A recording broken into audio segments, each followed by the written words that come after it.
Career Atlas.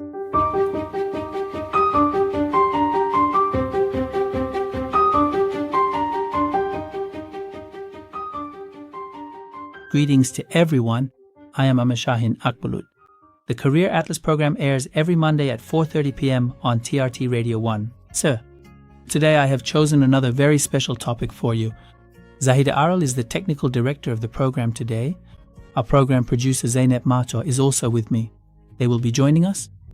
Every Monday on Career Atlas we select a special topic for you. And we bring you special topics that can enhance your workplace behavior and boost your high-performance motivation.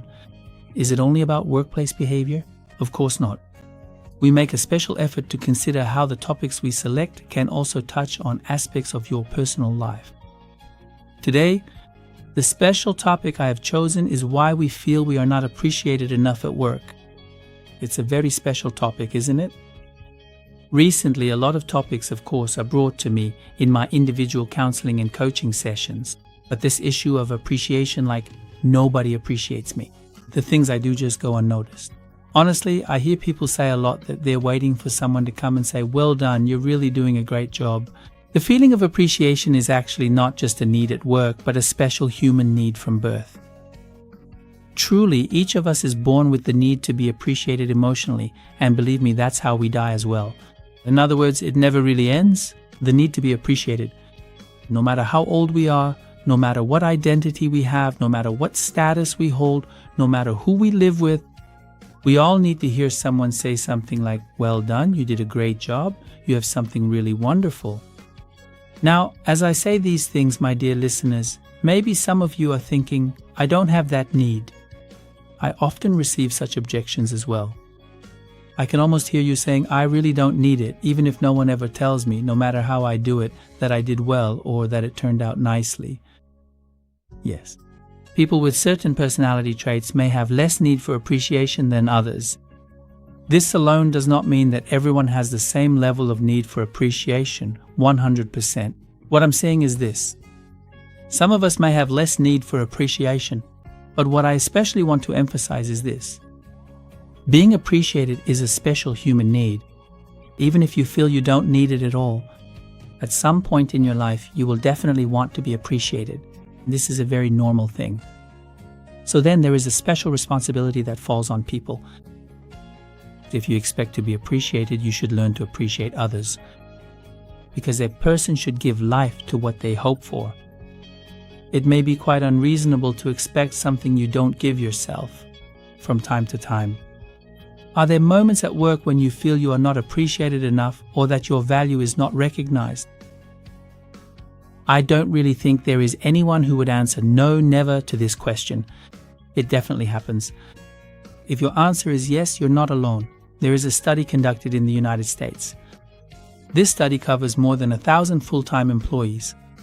More than half of the participants said they either only partially felt valued, that is 40%, or that they never felt valued at all, which corresponds to 10%.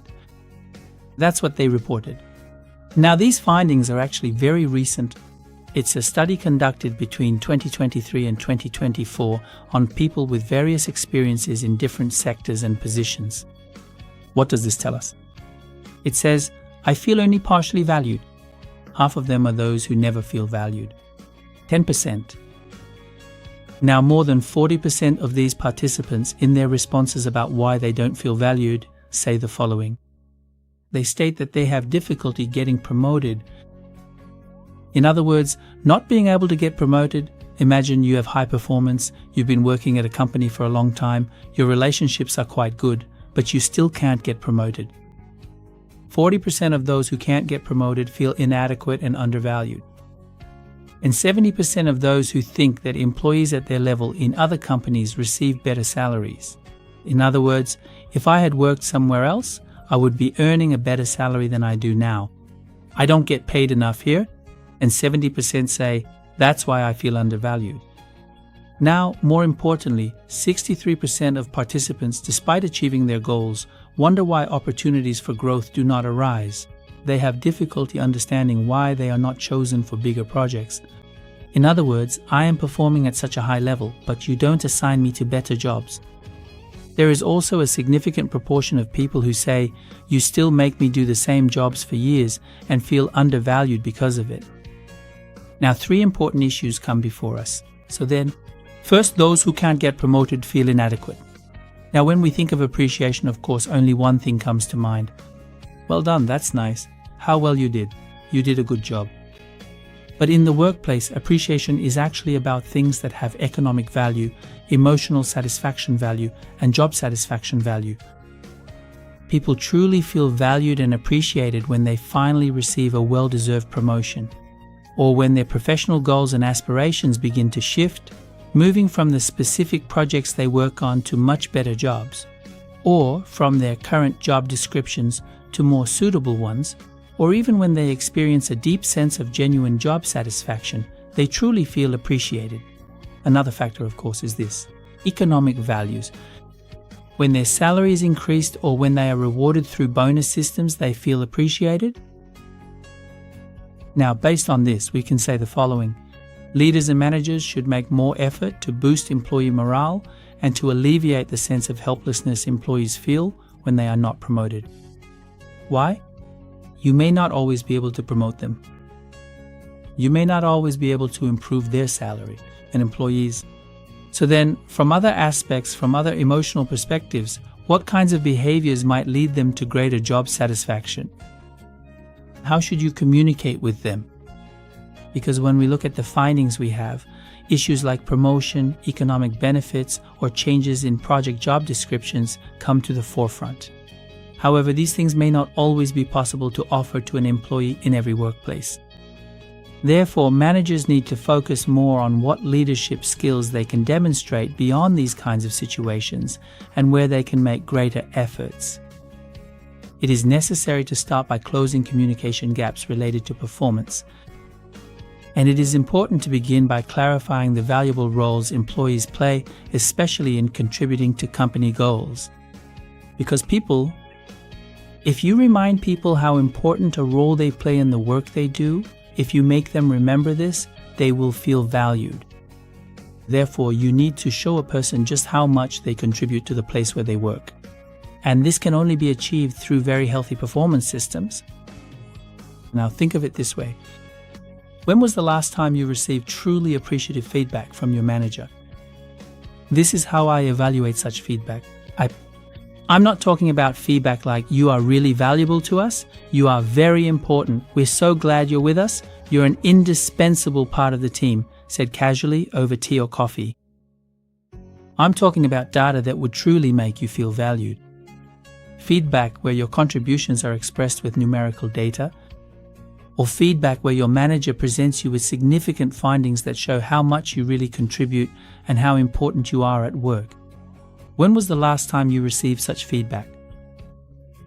If you haven't, does your manager even know this? Is your manager aware of how important you are, of the significant role you play? Here, I'm especially addressing leaders and managers. If you hold a position of status in a workplace, or if you are the boss, I'm especially speaking to you. In your performance systems, do you measure how much your employees are actually working? Don't turn the answer to this question into a system. In most places where I provide consulting on performance systems, I don't say we're setting up a performance system. I say we're establishing a performance improvement system. I say we're setting up a performance enhancement system. Because a performance system means filling out standardized report cards within certain rules in workplaces. However, we need to bring the system to this point. People need a performance system where they know how productive they are in their work, how much more they need to improve, and how much they contribute to the workplace, and where they receive feedback on these. What we call professional growth happens through this. Otherwise, every day you just keep numerical data. What time did you arrive in the morning? At this hour? Did you leave on time in the evening? Yes. Did you cause any harm to the workplace? No. Is there any conflict? No. Were you able to do the tasks we assigned to you? Well, I do as much as I can. Then you deserve your salary. In this system, don't expect to grow professionally. Also, don't expect your employees to have high job satisfaction. Therefore, we need to realize that for the system we establish to truly become an efficient one, it must be built on well-designed performance systems and cultures established with appreciative feedback. Now, because of the lack of professional growth I just mentioned, unfortunately there is an annoying situation for those who already feel undervalued, and that is not being appreciated. In other words, everything is robotic, trapped within a systematic structure. If what I just described is happening to you as well, if you are such a person, I will talk about some things you can do to increase your potential. Please listen to me. As I say in every one of my programs, immediately grab a notebook, a pen, or open a space on your phone where you can quickly take notes. If you have such a place, I recommend opening it and taking notes on the things I mention that catch your attention and the methods you might use in the future. Why? Because writing is 10 times more effective as a learning method than just listening. Now, first, do a self-assessment. What does that mean? As the first step, you need to identify specific situations that make you feel worthless. In which situations, and with which people, and through what kind of communication do I feel worthless here? Now, in some situations, you may be making faulty assumptions that fuel your negative emotions or lead you to take the wrong steps. Your emotional sensitivity may be very high. To move forward on the right path, you need to reassess your course. Reflecting on these questions can help you during this process. In which situations do negative emotions get triggered for me? And what are the circumstances that make me feel worthless? What story am I telling myself? In which story am I the victim? In which story am I the victim? Because a person loves themselves, feels valuable, and in many situations they experience, if they put themselves in the position of the victim, they see themselves as justified. But is it always like this? That's why, from time to time, immediately make a note of the situations where you feel bad. Write them down. Look, writing is very important. Thinking after a while leads a person into paranoia. You start to think about things that don't exist as if they do, but if you write them down, you start to see the facts. Sometimes there may be valid reasons for not getting promoted that have nothing to do with your performance. For example, because we always expect a promotion, and when we don't get promoted, it feels like it's something about me. The people here are my enemies. It's as if they're not promoting me. We create a kind of personal victimhood, a story. However, there may be other valid reasons behind it. Your company might be experiencing financial difficulties, or your manager might not have the power or social capital to support your promotion. Isn't that right? Most of the time I can't get promoted. Let's talk to a manager saying, "This guy has a problem with me." Behind these outbursts, we see the following. He says, "I also want him to get promoted, but upper management doesn't allow it." Therefore, the manager may truly not have the power to support the promotion. Take a moment to mentally press the pause button in your mind and allow yourself to realize that the current lack of professional growth might actually be due to external circumstances that are completely beyond your or even your manager's control, and then try to step back to see the much bigger picture. That state of emotional victimhood and internal struggle caused by fleeting emotions or sudden overwhelming impulses like feeling, "I am truly living such a difficult and downtrodden life, it is really so hard right now. I'm in the midst of a ruthless life." If you keep putting yourself in the position of the victim, thinking things like, "This work life has worn me out," you will continue to see many negative situations. In fact, maybe even positive situations for you go unappreciated. "I feel very worthless." You can put yourself into that space. That's why I sometimes say this. It's as if you have a pause button in your mind for many of those emotional states you experience. I sometimes use that in my trainings. I say, stop thinking about everything right now.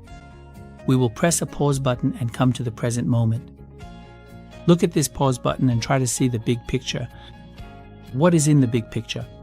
For example, even though your manager constantly gives you positive feedback, you might be telling yourself that you are not getting the reward for your strong performance.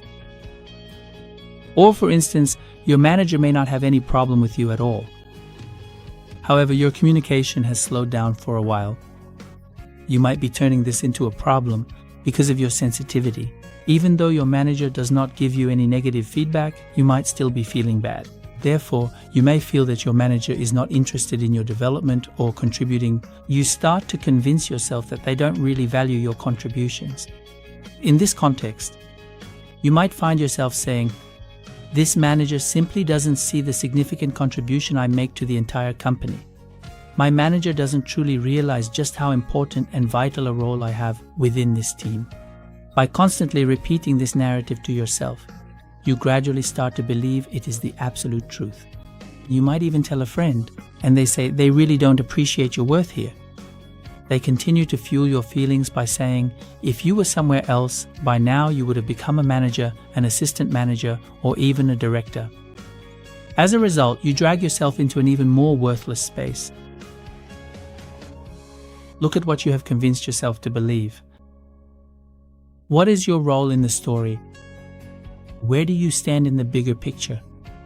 Now, people who stay at the same workplace for a very long time and continue doing the same job are usually in the victim role in the story, because our expectation is to get promoted and to have our salary increased. Of course, when we think of a career, this is what comes to mind. However, we put the formulation where we feel satisfied, fulfilled, our performance and productivity increase, and we truly earn the money we make at work into the background. What we think at first is this: I'm especially addressing the new generation. I'll get a job, make a lot of money in a short time, get promoted immediately, become a manager, become a director. I'll have titles, manage lots of people, turn into an incredible genius, pocket my money, and live my life with all my benefits, in complete comfort. If your career plan at work is something like this, I can tell you right from the start that you're on the wrong track. Because your productivity and high performance will be what enables you to achieve everything you've just mentioned. Therefore, I'd like to remind you that your perspective should focus not on the results you'll achieve, but on the process that will lead you to those results. Your manager's insights can help you see the facts more clearly. That's why, most of the time, your role in the story, or how valuable am I really in this company? The answer to this question may be the feedback your manager gives you. If you're not receiving that feedback, ask for it. Because the feedback culture is truly a culture of its own. I will address this separately in another program. If you haven't established a feedback culture at your workplace, if you don't have a space to receive such feedback, ask for it. It doesn't have to happen right away. It can be after some time, but make sure to ask for it. You may realize that the situations making you feel undervalued are much bigger than just you and your boss. This way, you can regain some of your self-confidence, and you can start planning your next step. Ask yourself this question: am I making ineffective comparisons? Sometimes, when our colleagues in the same profession climb the career ladder so quickly while we feel stuck in place, it can make us feel worthless. We studied during the same period. We even started working at the same time after university. But he became a director, a manager. I'm still here working as a specialist. Oh God, that must mean I'm a failure. This situation especially discourages us even more when our colleagues are rewarded despite tough economic conditions or limited growth opportunities. You see that they live in better places, they earn better salaries. This time you start to feel even more worthless. To get rid of this sense of worthlessness, you may start to feel psychologically weak and perhaps turn to unnecessary behaviors. Like what? Like resigning or looking for new jobs, or turning to other workplaces where you might get promoted. But is this really the right solution? Comparisons are quite natural, look, and they can be a strong source of motivation. But when used incorrectly, they are harmful. The problem usually starts when we get stuck comparing ourselves to someone more successful than us. If successful people are going to slow you down, stay away from them. But if successful people can serve as role models for you, and if comparing yourself to them motivates you to do what they did to become successful, then yes, this can make you feel valuable. This is a dangerous situation because you may not be able to see the facts clearly, and therefore it becomes harder for you to understand what is really happening. When comparing yourself, try to avoid comparisons that will put you in a space where you feel worthless. Even though your performance is the same, you might think that the reason a colleague or a coworker got promoted is because they have 3 more years of experience in the role than you do. But in reality, the promotion has nothing to do with that. Maybe the reason they got promoted is actually related to their experience and the skills they developed before starting the job. There's also this to consider. Maybe you both graduated at the same time. Maybe you both started working at the same time. But are you really doing everything the same way? Maybe the other person has the ability to do some things differently than you do. Here, how we use our competencies, talents, and skills is also very important. So, do both of you have the same motivation? Do you have the same motivation and the same speed in reaching the result? Do you have the same systems? Do you have the same bosses, the same colleagues, the same technical services, the same systems? They might not be the same. Therefore, I recommend that you avoid comparisons that will drag you into a sense of worthlessness when making comparisons. Remember, roles with high visibility and roles that confer status are quite different from each other. To advance in your career, you need both visibility and status. Jobs that provide high visibility largely give you the chance to connect with powerful people. However, these jobs may not come up during promotion decisions. And you may feel worthless because you didn't get promoted, your salary didn't increase, or you don't feel appreciated enough at work. Try to see the bigger picture. I encourage you to try and perceive not just the victim in the story, but the person who plays an absolutely vital and significant role in it. Well then, I will see you next Monday at the same time at exactly 4:30 in the afternoon, right here on the Career Atlas program. Goodbye.